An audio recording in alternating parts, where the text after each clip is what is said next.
They'll pay attention to it. And then we go into next year, and what happens? Next year, we've got redistricting, we've got elections, we've got all this stuff happening.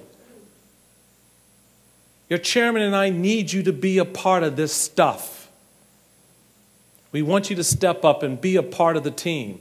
Not our team. We want to be on your team. Because that's what this is about.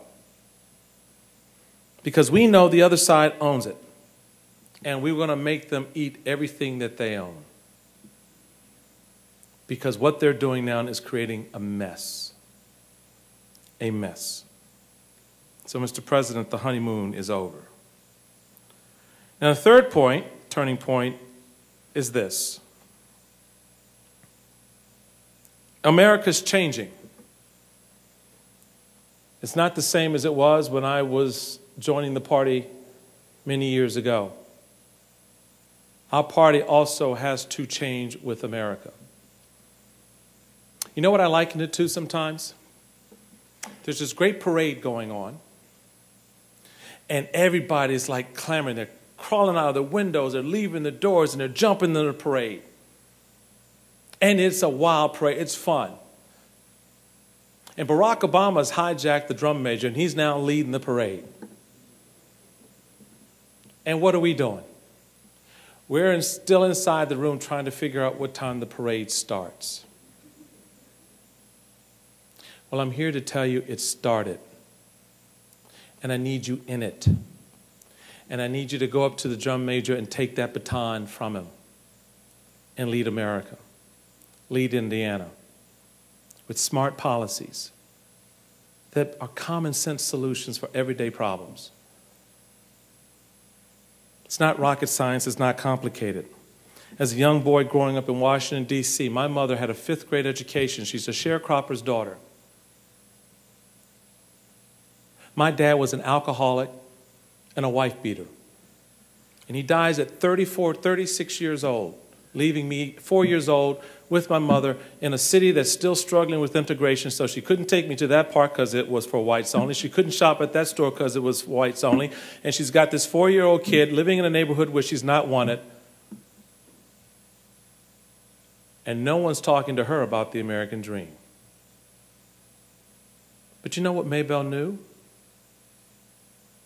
Maybelle knew that the American dream would be alive and well, if not for her, then for her kid. She believed that the promise of this country would be realized, if not in her, then in her children. She recognized that government was not the solution to what ailed her. It would be her own resourcefulness, her own ingenuity, her own desire for her family to make it. I remember when I was a young man asking her why she never took public assistance. And she said, well, baby, I just didn't want the government to raise my children. Wow. Mom, you're a Republican. Oh, hell no, I ain't no Republican.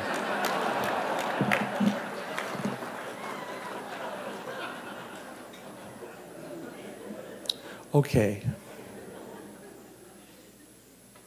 But it's those principles, those values that shaped me. They made me realize, well, maybe I'm the Republican. And then I heard Ronald Reagan speak, and he sounded like my mother. Because he talked about those things, those values that mattered. And so I realized that despite the hardships and the difficulties of my life, despite the statistics that would say this black child growing up in an urban community at a time of turbulence in the 1960s and 70s, here's a walking statistic. But you and I know differently. You and I know you don't have to play to the statistic. You and I know that it takes something a little bit extra, that little spark, that little difference to make you something much more than a statistic.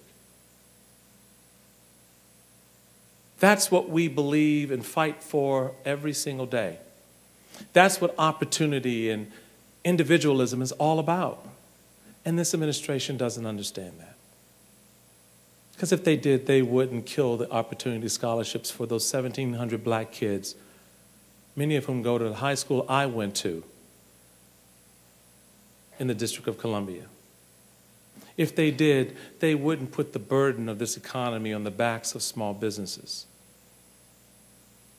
by making it harder for them to access capital and credit, making it more difficult for them to expand and grow. If they did, they wouldn't look to take over the industries that have helped build an economy. If they did, they would trust the people more.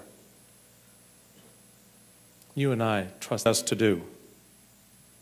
Because I know at my kitchen table, both as a young man and even today, that's where the priorities are set. That's where the decisions are made. Government is not at that table.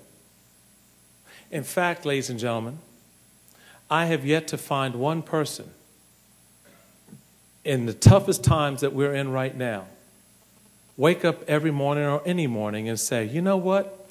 All I want to be today is poor.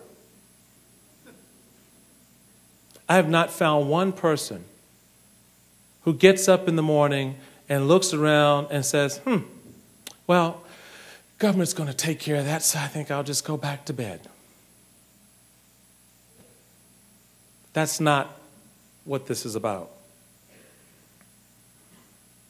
It's about making sure that people who want opportunity get that opportunity. It's about making sure that people who want to know how to fish learn how to fish instead of the government just giving them the fish. That's what this is about for all of us. We must win back our credibility with new purpose and vision for the future of our nation, with a message that's based on the time-honored conservative principles we Republicans stand for: faith, freedom, personal responsibility, respect for life, born and unborn, and a commitment to economic prosperity and growth. Some Republicans feel as if we've lost our grip on what it means to be a Republican. But I haven't. You haven't. Now it has been said that I'm a little bit unconventional. I'm a little bit different. I think it's the bald head. I'm not sure. But I want you to be a little bit unconventional. I want you to be a little bit different, a little less predictable, a bit more committed.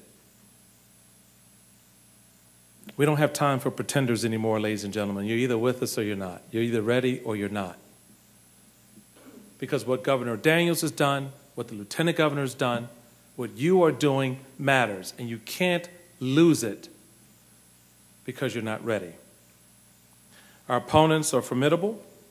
They have every lever of every branch of government at their disposal, and they will use it. Don't forget, Rahm Emanuel runs the government. Period. Doesn't matter what they write in the newspaper, okay? They have a president who's one of the most talented communicators that we've seen in 2 or 3 generations. They have allies in the national press, and they have unions and a host of 527s. What do we have? You. We have you. And I'll take you into any fight anywhere in this country. Because I know during the course of that fight, when I look to my right, you'll be there. When I look to my left, you'll be there. When I start to fall back, you'll be there to pull me forward. That's what this is about.